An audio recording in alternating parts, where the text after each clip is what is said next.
Okay, I am bringing you part two of the damage of Daddyless daughters because I feel like I kind of got caught up in recalling the magic of the moment that moved me to action, that moved me to creating this YouTube channel that I kind of didn't put enough emphasis where it needed to be, and I also kind of left out a few points as it relates to the manifestation of the damage that I have seen in my life as a result of being without my father.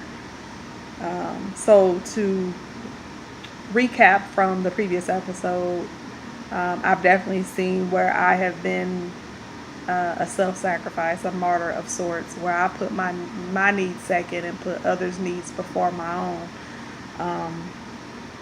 Which, I think it's great to be selfless, but there's a time and a place for that. And it's certainly not in every relationship, and it's certainly not to your own detriment. You definitely should walk away when your needs are not being met. And I've struggled and battled with feelings of unworthiness. Kind of hard to feel like you're all that in a bag of chips when the man who gave birth to you is not a very present help in your life. Like, it's just by design. We are supposed to have a mother and a father, and we are going to feel the impact. We're going to feel a void if that is not intact and those relationships are not healthy. That's just God's plan. And I've had a need for validation and approval, which that is a basic human need. Like, we all need validation and approval, but it's a problem when you place your own self-worth and value in the hands of another. It's like if other people don't value you or find the worth in you, then you feel worthless. That's absolutely not the way that it should be. So too much validation and approval, it's not good. It's not good for anyone. We should know who we are first and foremost, and again, enter a relationship with people who reflect that same type of love that we have for ourselves back to us.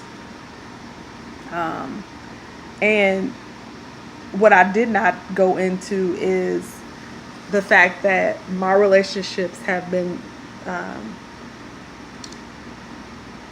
less than abundant, not only because of the things that I have accepted, but also the role that I played in the relationships. So needless to say, I am very mistrustful, especially of men, because I have not had a healthy relationship with a man. Outside of an intimate relationship, I've never had a healthy father-daughter relationship. So it's been difficult for me to trust that a man truly loves me without wanting something in return. It's been to the point where, I look for the bottom to fall out, or I've selected men who I was absolutely convinced would not leave me, or men who were willing to not only express to me verbally, but show me in their actions that they were going to ride for me, and they were going to be there, and they weren't going to leave me. So I've been mistrustful. I've given guys a hard time.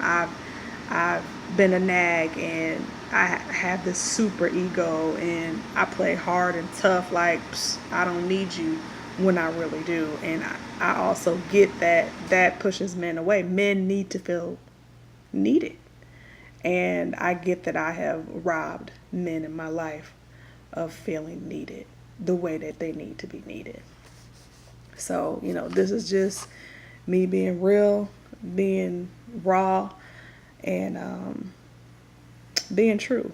My moment of truth. I absolutely need to get this out again, and I've struggled with needing to be perfect and needing to have it all together before I could even do something like this. But it's time. It's time. Like, I'm tired of the enemy having victory over me, and I'm tired of living beneath my means. Like, it's time to walk in abundance. I serve a God who can do anything, and he can do all things. Like, there's no way I should be settling for less than life in abundance. And so that's what I'm after. That's what I'm after. That's what he put in my spirit. I've never been about mediocrity, even though I've battled like feelings of unworthiness. I've always yearned and knew that there was something more. Knew that there was something more that I was missing out on, and I needed to figure it out. And I've been chasing this thing and chasing this thing, and so again, I'm grateful for the prayers that have been stowed up for me from people I'm sure I don't even know. Um, and I'm grateful for the monumental moments in my life, the defining moments. And I think I'll make that an episode, perhaps like the 5 most defining moments in my life and what I got from them. I'll save that for later, but right now I'm super grateful for Iyanla Van Zant and that piece on Oprah about Daddyless daughters. It just, I just see myself. I see my life. I see the things that I've gone through, why I've gone through them, and why I had to go through them, and what they've meant for me and how it's impacted me. Um, so some damage has been done, and again, God is so good. Like I could just be in so much worse off than I really am because of this. Like it's traumatic. It is traumatic for children when they don't have their fathers, girls and boys. It is a traumatic experience, but you can't tell. I know I don't look like what I've been through, and even I think me sharing my story, like people probably don't feel the pain that I've experienced.